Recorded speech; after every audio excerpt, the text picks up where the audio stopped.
आप इमेजिन करें कि एक बहुत बड़ी मल्टी बिलियन डॉलर कंपनी एक वक्त में स्ट्रगल करी थी और इस स्ट्रगल के दौरान उन्होंने कुछ अहम फैसले करने थे। उन्होंने ये फैसला करना था कि हम अपनी नेक्स्ट मूव क्या प्लान करें, क्योंकि हमारा एक जो डिवीजन है बास्केटबॉल शूज़ का, फुटवेयर का, वो बहुत पीछे रह चुका है। सो इसको हमने फ्रंट फुट बुलाना है, फ्रॉम द बैक फुट। और उन्होंने फिर बहुत ही कोई अहम फैसले किए जिसकी वजह से उनका वो जो बिजनेस है वो एक बहुत बड़ा इटसेल्फ एम्पायर बन गया और वो बिजनेस इस बड़ी कंपनी के लिए बहुत रेवेन्यू जनरेट करता है। तकरीबन $7 बिलियन का revenue as of 2025 company generate करता है। हम बात कर रहे हैं नाइकी के एयर जॉर्डन ब्रांड के बारे में।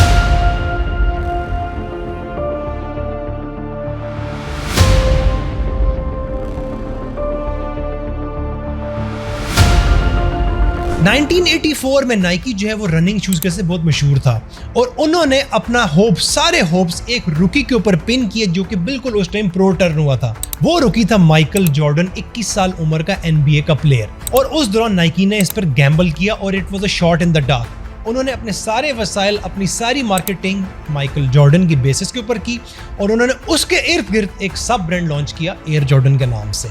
और इसने बहुत ही उम्दा अंदाज में नाइकी को पे ऑफ किया। इन्होंने खाली पैसा नहीं बनाया इससे, बल्कि इन्होंने इस मूव से पूरी स्पोर्ट्स, फैशन और मार्केटिंग को रीशेप किया और इन्होंने दिखाया कि ग्लोबल एम्पायर एक एथलीट के इर्द कैसे बिल्ड किया जाता है। बाकी नाइकी का रेवेन्यू एक तरफ और एयर जॉर्डन का रेवेन्यू हम एक तरफ रखें तो तकरीबन 15% रेवेन्यू कमाता है नाइकी के लिए एयर जॉर्डन का जो ब्रांड है। और 2025 के अंदर तकरीबन $7 बिलियन कमा के दिए एयर जॉर्डन ने नाइकी को। और एयर जॉर्डन का अपना आइकॉनिक जंप एंड लोगो है जो कि आपने अक्सर देखा होगा। सो ये जो केस स्टडी है, ये है कहानी एक ऐसे ऑडिशियस बेट की, रेवोल्यूशनरी मार्केटिंग की और एक बंदे के टैलेंट के ऊपर फेथ, बिलीव, जिसने पूरा एक कल्चर और एक बिजनेस फिनोमेना क्रिएट किया। 1980s की शुरुआत के अंदर नाइकी ने बहुत मुश्किलात का सामना किया।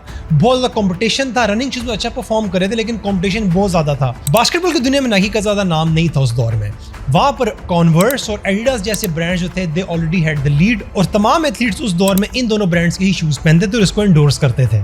नाइकी चाहता था कि वो बास्केटबॉल बिजनेस शूज के अंदर अपना कदम जमाए। नाइकी का जो को फाउंडर था फिल नाइट, वो उस दौर में बहुत डेस्परेट हो गया था and he wanted to breathe some new life in this part of his business. फिर क्या हुआ कि 1980s के अंदर नाइकी का एक senior marketing executive, he had an amazing I for talent और उसका एक बड़ी अच्छा विजन था। और उसने देखा कि हमारे जो बास्केटबॉल शूज की मार्केटिंग बजट, उस टाइम लगभग $2.5 लाख उनका बजट था बास्केटबॉल मार्केटिंग शूज का।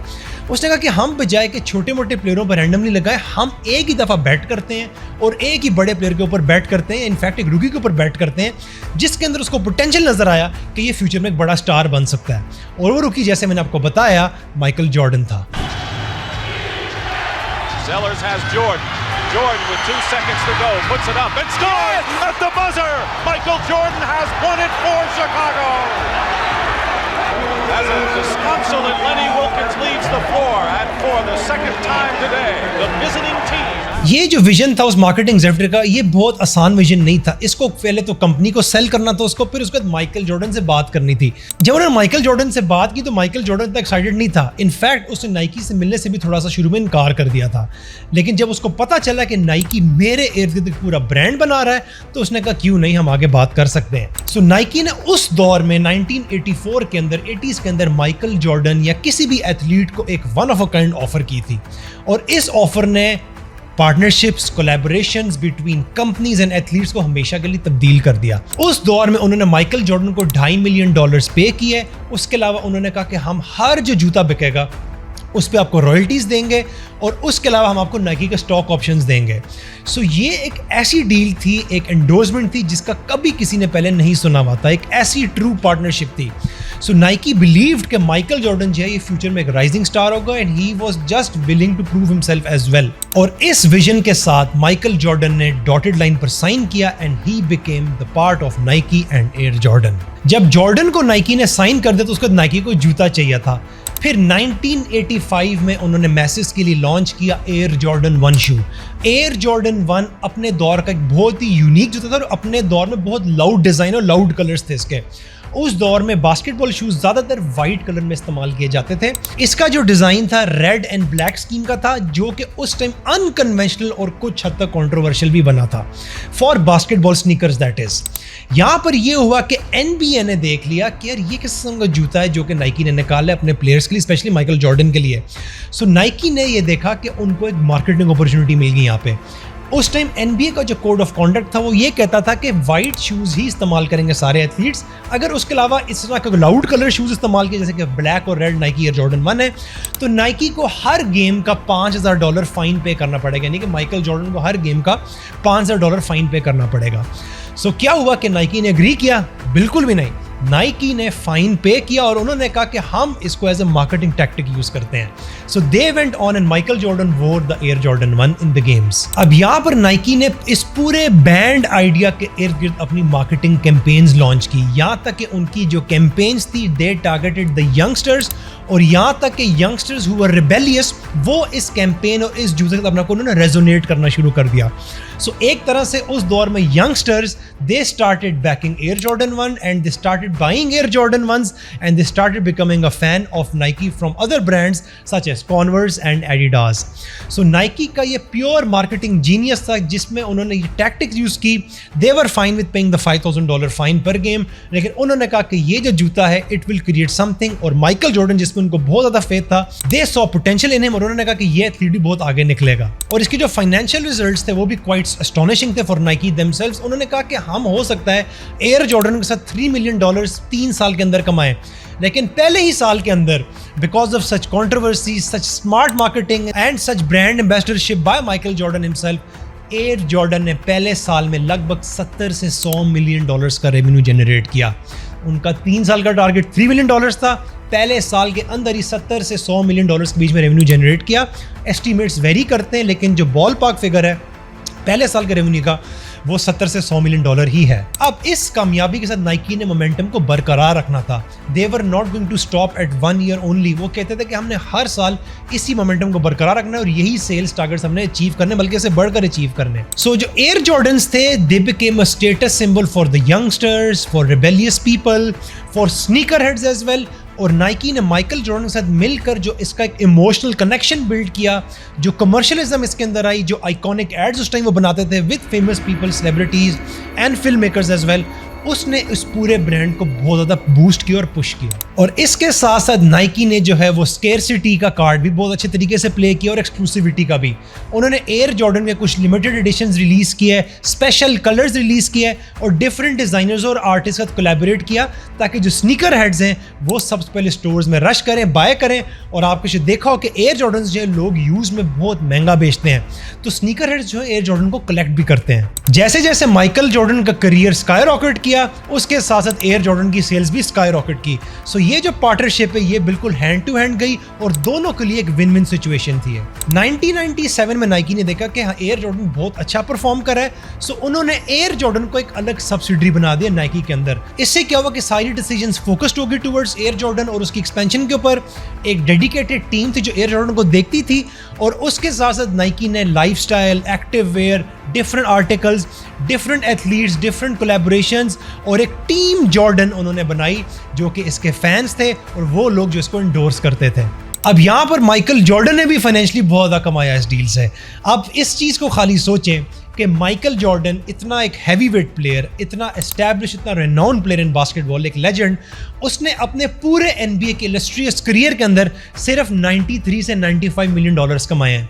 लेकिन इस डील से जो उसने एयर जॉर्डन से डील की, जिसमें उसको 5% रॉयल्टी मिलती है, हर साल मिलियंस ऑफ डॉलर्स मिलते हैं, उसमें सिर्फ ये एस्टिमेट किया जाता है कि उसका जो 2024 का कट है माइकल जॉर्डन का, वो अलोन $350 मिलियन था और ये लाइफ टाइम चलता रहेगा। NBA से तो रिटायर हो गया, लेकिन एयर जॉर्डन के साथ जब तक वो है एयर जॉर्डन से उसकी डील चलती रहेगी। एयर जॉर्डन ऐसा फिनोमेना बन चुका है जो कि खाली पैसे और बिजनेस और स्पोर्ट्स के अलावा एक कल्चर और एक सोसाइटी के फैब्रिक के अंदर डीपली वूवन हो चुका है। और जो यंगस्टर्स हैं, स्नीकर हेड्स हैं, वो इसको एज अ सिंबल देखते हैं और वो इसका अपने आप को रेजोनेट करते हैं, अपने साथ उसको कनेक्ट करते हैं। एयर जॉर्डन 80s 90s में और इवन आज भी देखा जाए तो एक स्नीकर कल्चर का, यंगस्टर्स का, रिबेलियस पीपल का एक एक्सप्लोसिव कल्चर है। ये एक मैसिव हिट थे 80s के अंदर, 90s के अंदर, 2000s के अंदर and even today.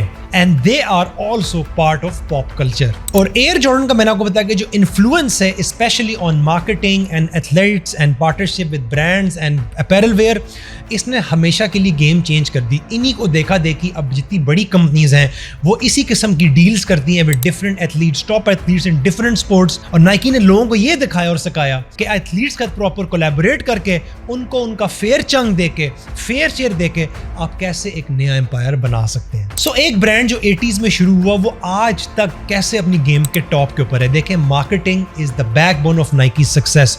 अगर आपने नाइकी के एड्स देखे हैं, इवन एयर जॉर्डन के एड्स देखे हैं, नाइकी की मार्केटिंग कैंपेन्स और advertisements are more about emotion. They rarely and seldom tell things about the features of their product. Nike के एड में आपने कभी भी उनके प्रोडक्ट का फीचर नहीं देखा हो कि हम इसमें ये कुशनिंग तो ये फोम यूज़ कर रहे हैं. They tell stories in their ad. उनके एड्स में हमेशा स्टोरी और इमोशन बिकता है और चलता है, जिसकी वजह से कंज्यूमर्स उनके साथ लॉयल रहते हैं और एक इमोशनल कनेक्शन एस्टैब्लिश होता है नाइकी के साथ. और आजकल के दौर के साथ साथ नाइकी ने सोशल मीडिया के ऊपर, इंस्टाग्राम के ऊपर, टिकटॉक के ऊपर, यूट्यूब के ऊपर, ट्विटर के ऊपर अपनी सारी कैंपेन्स चला रहे हैं और इन प्लेटफॉर्म्स को बेहतरीन अंदाज से वो इस्तेमाल कर रहे हैं. और यहाँ तक कि नाइकी डिजिटल इवेंट्स भी करता है, डिफरेंट चीज़ें करता रहता है for their online audiences across the globe. Influencer marketing भी नाइकी की कामयाबी के लिए एक सक्सेस है. Different fashion icons, brand icons, different influencers, local influencers Nike collaborate करता है और अपने एयर जॉर्डन्स को लोगों तक पहुंचाता है. और इन मार्केटिंग टैक्टिक्स की वजह से जब नाइकी एयर जॉर्डन के लिमिटेड एडिशंस निकालता है तो वो इंस्टेंटली बिक जाते हैं और फिर बाकी जो लोग हैं उनको रीसेल करते हैं at a higher price for profit. So हम अब इस एयर जॉर्डन की मास्टर क्लास केस स्टडी से क्या सीख सकते हैं? देखिए, सबसे पहले you should have the guts to bet on talent and have a vision for the long term. देखिए, नाइकी ने क्या किया, उसके मार्केटिंग एग्जीक्यूटिव्स ने उस दौर में क्या किया. एक रुकी था 1984 में माइकल जॉर्डन टर्न प्रो. ही जस्ट रिसेंटली टर्न प्रो. और नाइकी ने इस अपॉर्चुनिटी को देखा कि एक रुकी है, वो फॉर अभी टर्न हुआ है प्रो, और हम उस पर क्यों ना इन्वेस्ट करें. Let's bet all in on him. देखते हैं कि क्या होता है, हम कितना आगे जा सकते हैं. उस टाइम नाइकी डेस्परेट था, they needed a breakthrough and Michael Jordan was there at the right time for the right company. और इसके थ्रू नाइकी ने अपने बास्केटबॉल के अंदर, बास्केटबॉल शूज़ के अंदर एक ब्रेक थ्रू लिया. और आज हम देख लें तकरीबन 30-35 साल बाद तब भी ये चीज़ ट्रू है कि Air Jordan are dominating in the basketball arena. दूसरा जो लेसन है, टर्न नेगेटिव इनटू पॉजिटिव्स. देखिए, NBA ने एयर जॉर्डन 1 को बैन किया, नाइकी ने इस नेगेटिव को पॉजिटिव में कन्वर्ट किया. उन्होंने इसको एज अ मार्केटिंग अपॉर्चुनिटी देखा और उन्होंने फिर एक नया ब्रांड, एक कल्चर, एक सब कल्चर एयर जॉर्डन के इर्द गिर्द बिल्ड किया और रिबेलियस लोगों को, टीनेजर्स को, यंगस्टर्स को अपने साथ मिलाया जो इस ब्रांड के साथ को रेजोनेट करते थे. तीसरी चीज़, never ever give up on product innovation and amazing designs. Air Jordan 1 से लेकर आज हम देखें 2025 के अंदर एयर जॉर्डन के डिज़ाइंस हैं, they are sleek, they are slick and they are a must have for the sneakerheads. Nike ने हर दौर में डिफरेंट डिज़ाइंस निकाले, डिफरेंट कलर स्कीम्स निकाली, डिफरेंट लिमिटेड एडिशंस निकाले, जिसको उन्होंने हर दौर के यंगस्टर्स को टारगेट किया, हर एरा के लोगों का टेस्ट समझा उन्होंने और वो आज तक भी इनोवेट कर रहे हैं. चौथा lesson, the power of owning your own story and emotional story telling. Nike is a master of advertisements, marketing, emotional stories. और एयर जॉर्डन की जो सक्सेस है वो भी इसी बेसिस के ऊपर है. सो नाइकी के अगर आप एयर जॉर्डन के एड्स देखें, नाइकी के कोई भी एड्स देखें, सो आपको पता चल जाएगा कि वो अपना मैसेज किस तरह डिलीवर करते हैं. और माइकल जॉर्डन के साथ मिलकर उन्होंने इस ब्रांड को जिस तरह उन्होंने बनाया, जिस तरह इसका मैसेज डिलीवर किया ऑडियंसेस तक, वो भी इटसेल्फ एक चीज़ है जिसको आपको स्टडी करना चाहिए. सो एक $2.5 मिलियन का गैम्बल ऑन अ रुकी who just turn pro into a multi-billion-dollar empire जो कि $7 बिलियन के लगभग रेवेन्यू जनरेट करता है हर साल. 2025 में लेटेस्ट फिगर्स ये थे इसके. सो एयर जॉर्डन जो है, it is just not a story about any business success, it is a tale about vision, taking huge risks, ground breaking designs and marketing magic. So आपका फेवरेट एयर जॉर्डन का जूता कौन सा है और आपका फेवरेट एयर जॉर्डन कमर्शियल या memory कौन सी है आपकी? मुझे कमेंट्स में ज़रूर बताइएगा. और अगर आपको वीडियो पसंद आई है तो इसको अपने दोस्तों तक शेयर करें. और अगर आपके पास कोई भी ज़हन में टॉपिक है regarding the next case study में किस टॉपिक को, किस कंपनी, किस इंडिविजुअल कवर करूँ, तो मुझे वो भी ज़रूर बताइएगा नीचे कमेंट्स के अंदर.